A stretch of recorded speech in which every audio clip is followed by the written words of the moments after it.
मुझे लगता था कि शादी के बाद मेरी ज़िंदगी बड़ी आज़ाद होगी, मुझे कोई रोक टोक नहीं होगी, मैं जहाँ जाना चाहूँ जा सकती हूँ, कोई ज़्यादा रूल्स नहीं होंगे। लेकिन एक दिन मेरे शोहर ने एक ऐसी बात कही जिसने मेरी पूरी सोच बदल दी। अस्सलाम वालेकुम मेरी यूट्यूब फैमिली, कैसे हैं आप सब। अच्छा, पिछली वीडियो में मैंने आप लोगों को बताया था कि कैसे मिसअंडरस्टैंडिंग क्रिएट हुई मेरे और मेरे शोहर के दरमियान में, और मेरी सोच क्या थी चाइनीज़ को लेकर, मेरा बिहेवियर मेरे शोहर के साथ क्यों बुरा था, ये सब मैंने आप लोगों को बताया था। इसके अंदर जो चंद एक वाकयात मेरे साथ हुए वो भी मैं आप लोगों के साथ शेयर करना चाहती हूँ। अच्छा, अब कुछ लोग कहेंगे कि मैं व्यूज़ के लिए ये सब करती हूँ, तो मुझे व्यूज़ की कमी नहीं है, ऑलरेडी मुझे आप लोग बहुत प्यार दे रहे हैं। अच्छा, पिछले कुछ टाइम से ना मैंने देखा है कि लड़कियों की एक बहुत बड़ी तादाद चाइनीज़ के साथ शादी कर रही है पाकिस्तान में। इंस्टाग्राम पर, टिकटॉक पर मुझे बहुत सारे डीएम्स रिसीव हुए हैं। तो मेरी ये वीडियो बनाने का मकसद ये है कि मैंने जो सोच रखा था चाइनीज़ के बारे में, और आगे से जिस हकीकत का मुझे सामना करना पड़ा, ये सारी मालूमात मैं उन लड़कियों को देना चाहती हूँ। शायद किसी की सोच मेरी जैसी हो और उसको बाद में बहुत सारी मुश्किलात का सामना करना पड़े, तो इसलिए इंसान पहले ही सोच समझ के फैसला करे। अच्छा, मेरी शादी से पहले मेरी बहुत सारी दोस्तों की शादियाँ जो थी वो चाइनीज़ के साथ हुई थी, और शायद उन्होंने मुझे वो हकीकत नहीं बताई, या मैं वो हकीकत नहीं देख पाई, क्योंकि वो उनके साथ रह रही थी और मैं एक थर्ड पर्सन थी। तो उनकी ज़िंदगी को देखकर ही मुझे लगा था कि ये लोग बहुत आज़ादी देते हैं अपनी वाइफ को, किसी किस्म की कोई रोक टोक नहीं होती। लेकिन वो कहते हैं ना कि जो साथ इंसान रहता है वही सच जानता है। थर्ड पर्सन जितना भी आप किसी को देख लो ना, आप उसकी पूरी कहानी बिल्कुल नहीं जान सकते। और आज मैं आप लोगों को वही बातें बताने वाली हूँ जो मैंने पहली वीडियो में स्किप कर दी थी। शादी से पहले मैंने जो चाइनीज़ लोगों के बारे में सुन रखा था कि बहुत मॉडर्न होते हैं, ज़्यादा सवाल नहीं करते, इंटरफेयर नहीं करते ज़्यादातर दूसरों की लाइफ में, चाहे बीवी हो या कोई भी हो, ज़्यादा स्ट्रिक्ट नहीं होते, तो मेरे माइंड में भी यही था कि शायद मेरी जो लाइफ है ना ये बहुत रिलैक्स्ड होगी। लेकिन असल में शुरू से ही कुछ चीज़ें मुख्तलिफ थी, लेकिन मुझे समझने में देर होगी। अच्छा, मैं जब घर से बाहर निकलती थी ना, तो मैं अपने शोहर को इन्फॉर्म किए बगैर, बस जब मैं तैयार होकर निकलने लगती थी ना, तो मैं उसको कहती थी मैं बाहर जा रही हूँ।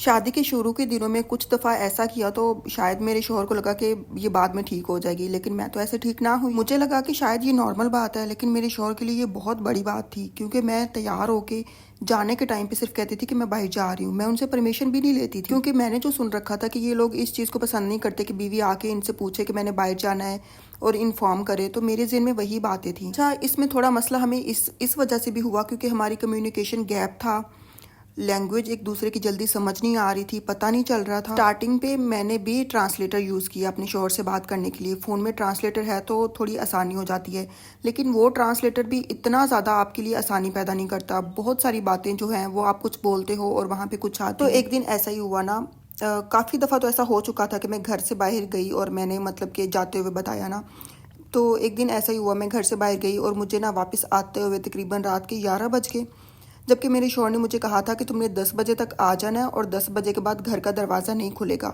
लेकिन मैंने उनकी बात को सीरियस ही नहीं लिया। मैं ना 11 बजे ना मैं घर वापस पहुंची तो मैंने कॉल की अपने शौहर को, मेरे शौहर ने कॉल ही नहीं उठाई। मैंने इतनी दफ़ा कॉल्स की, वो शायद सो चुके थे उस टाइम पे, शायद नहीं, वो सच में ही सो चुके थे, क्योंकि उन्होंने मुझे कह दिया था कि 10 बजे तक तुम घर आ सकती हो, दरवाज़ा खुल जाएगा, 10 बजे के बाद दरवाज़ा नहीं खुलेगा।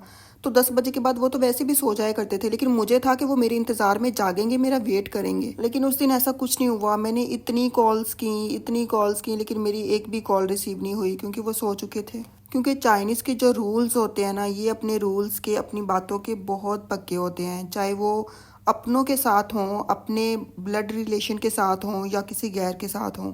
ये इस चीज़ का बड़ा ख्याल करते हैं कि अपने रूल्स के ना, ये अपने रूल्स को बहुत फॉलो करते हैं। खैर, उस दिन मैं वापस आई, रात को मैंने अपनी दोस्त को कॉल की, मैं उस दिन वापस गई, लेकिन मैं सारी रात सोई नहीं, मुझे नींद ही नहीं आई। मतलब दूसरों के घर पे आप कैसे सो सकते हो, नींद ही नहीं आती, अपना बेड अपना कमरा, तो वो अलग ही कंफर्ट होता है। तो खैर, सुबह तक 6 बजे तक मैं जागी। मेरे शौहर ना 6 बजे उठ जाते हैं, तो फिर मैंने उनको कॉल की, तो फिर मैं घर वापस गई। मैं जब वापस गई तो मुझे लगा कि मेरे शौहर बड़ा गुस्सा करेंगे कि तुम आई नहीं हो, ये वो, कुछ भी नहीं, लेकिन उन्होंने बिल्कुल भी गुस्सा नहीं किया, वो बिल्कुल नॉर्मल थे। अच्छा, ये बातें ना मुझे टाइम के साथ समझ आई कि मुझे इनके साथ रहकर इनके तरीके को कुछ फॉलो करना चाहिए, क्योंकि इंसान जब एक ही घर में रहता है तो उनका तरीका बिल्कुल डिफरेंट होगा। वैसे तो हमारे मुल्कों का ही डिफरेंस है ना, तो कल्चर का भी डिफरेंस है, तो अगर मैं उनके साथ मुझे रहना है तो मुझे उनके साथ एडजस्ट करना पड़ेगा, खुद को तब्दील करना पड़ेगा। ऐसे बिल्कुल मुझे ना फास्ट फूड खाना और मेरे शौहर को बिल्कुल भी पसंद नहीं है। वो कहते तुम्हें जो पसंद है ना, तुम घर में अच्छा साफ़ सुथरा बनाकर खाओ,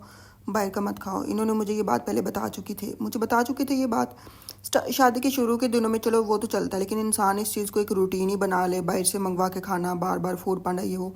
एक दिन ना मेरे शौहर ने कहा कि अच्छा बाहर फूड पांडा आ गया, मैंने डिलीवरी भी ले ली, लेकिन उसको पेमेंट करनी थी, मेरे पास पैसे नहीं थे। मैंने कहा मुझे पैसे चाहिए ना। तो मेरे हस्बैंड कहते मेरे पास तो पैसे नहीं है, तुमने मंगवाने से पहले मेरे से पूछा था। अच्छा, तो मुझे बड़ी हैरत हुई कि आपके पास पैसे नहीं है, ऐसा तो पॉसिबल ही नहीं है। आप देना नहीं चाहते वो अलग बात है, मैंने बहुत बहस की। अच्छा, मेरे लिए ना ये इतना ऑकवर्ड मोमेंट था ना कि बाहर फूड पांडा डिलीवरी वाला खड़ा हुआ है और उसको पैसे देने हैं, और मेरे शौहर कह रहे हैं कि मेरे पास पैसे नहीं है।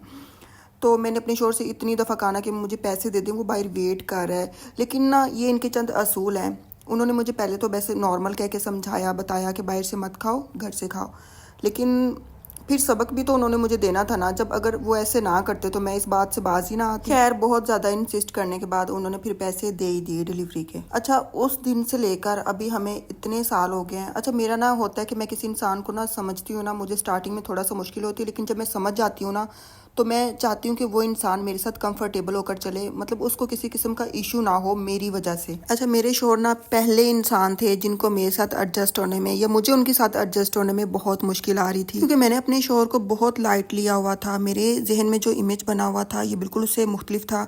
फिर मुझे फील हुआ कि यहाँ चीज़ें मेरी एक्सपेक्टेशन के मुताबिक नहीं चल रही। ये भी मुझे आहिस्ता आहिस्ता एहसास हुआ, मुझे समझ आने लगी कि मसला ये नहीं है कि मुझे आज़ादी नहीं है, मसला ये था कि हमारी सोचें, हमारी तौक़ात मुख्तलिफ। मैंने सोचा था कि मॉडर्न लाइफ होगी, लेकिन यहाँ पे डिसिप्लिन और रूल्स भी थे जिनको फॉलो करना तो बहुत ज़रूरी था। अच्छा, फिर यहाँ पे ना मैंने खुद को ऑब्जर्व करना शुरू किया। मैंने समझा कि शायद हर कल्चर में फ्रीडम का जो मतलब है ना वो मुख्तलिफ होता है। ये चीज़ मुझे समझ आने लगी, और शायद मुझे भी एडजस्ट करना होगा इस चीज़ को। अच्छा, आप यकीन नहीं करेंगे कि मुझे अपने शौहर के साथ एडजस्ट होने में मुश्किल तो मुझे आई, लेकिन उतनी मुश्किल मुझे नहीं आई जितना मैंने अपने जहन में सोच रखा था।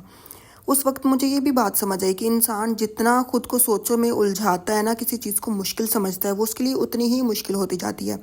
मुझे बहुत शौक़ है लर्निंग का, हर दिन कुछ ना कुछ नया सीखने का, किताबें पढ़ने का। तो इमोशनल इंटेलिजेंस तो मैंने ऑलरेडी पढ़ रखी थी, लेकिन उस पर अमल करने का वक्त मुझे लग रहा था कि आगे रिश्ते को बेहतर बनाना, उसको लेकर चलना, किसी मुश्किल इंसान को समझना। ये भी मैंने एक सीखा कि चाइनीज़ लोग बहुत मुश्किल होते हैं, लेकिन अगर एक इंसान इनको समझ जाए ना तो उसके लिए इतनी आसानी होती है।